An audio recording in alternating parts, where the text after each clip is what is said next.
That's what we call in television a segue, because now we have our meteorologist here. What do you think of that? Well, it's an old, I grew up with my dad saying that all the time. So it's probably just that winter weather at the very beginning, and then of course we're into spring by the end. So you always hope. Some of the worst storms I've ever experienced in Pennsylvania happened in March. It was like a surprise, man. Well, you get that good mix of the colder air, the warmer air. Boom, you get the storm systems. Now, we've got one of our own coming our way here this weekend. Oh, no. So, yes, that's going to be a little bit of a soggy start for us. It's not going to be today, however. You wouldn't be able to tell. Look at that view again. We have sunny skies. Looking back toward the National Cathedral, all is well here on this Friday so far. And looking out over Hagerstown, too, plenty of sunshine there across the dual highway. Now, there is starting to be a little bit of high cloud cover off in the distance in some of our western counties. That's the leading edge of this storm system. We are going to see cloud cover on the increase as we go throughout the rest of the day today, and then soon enough, the rainfall will follow along with that as we head toward the overnight hours here, folks. But in the meantime, again, sunny skies are pushing our temperatures back up here. We've already made it into the upper 40s, low 50s. Some of us didn't even make it to 50 degrees yesterday, so we are certainly trending our temperatures back in the upward direction after a brief cool down as we went throughout the day on Thursday.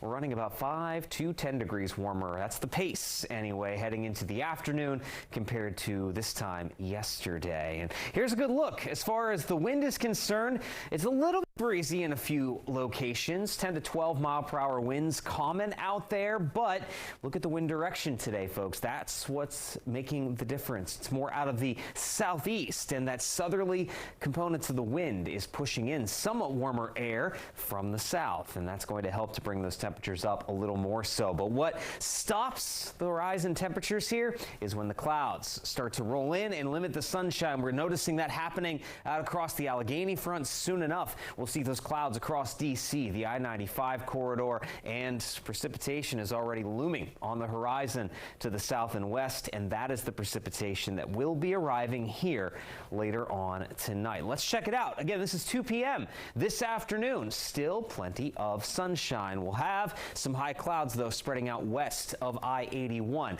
By the time we get into the evening, just before we get to sunset, we'll have plenty of clouds. It should be relatively dry. The first few showers will be working in across the region as early as 7 p.m. But by the time we hit 9, 10 p.m. tonight, it's going to be soggy. So if you have any Friday night plans, even if it's not raining yet, you'll want to grab the umbrella because it's going to be needed once we get into the overnight hours. Now, the bulk of any steady rain from this system likely falls late at night. This is 2 a.m. heading into the start of our Saturday here. There should be plenty of rain lingering as we approach sunrise. Here we are at 6 a.m. across D.C., down into southern Maryland. Still plenty of rainfall here, but as you look back to the west, things are already beginning to dry out. This system will be moving quickly. Yes, rain looks to continue, especially along and east of D.C. and I-95, at least up until lunchtime. But by 1 p.m., no later, it looks like things will begin to dry out, and we should see conditions improve from there as we go through the rest of the weekend. Now, clouds are likely to stick around as we head into the day on Sunday, but despite that, our warming trend doesn't stop. We will jump into the 60s, stay there as we go through the end of the weekend into early next week. Unfortunately, March coming in like a lion looks to actually be happening. We're going to be unsettled with more rain on the way next week.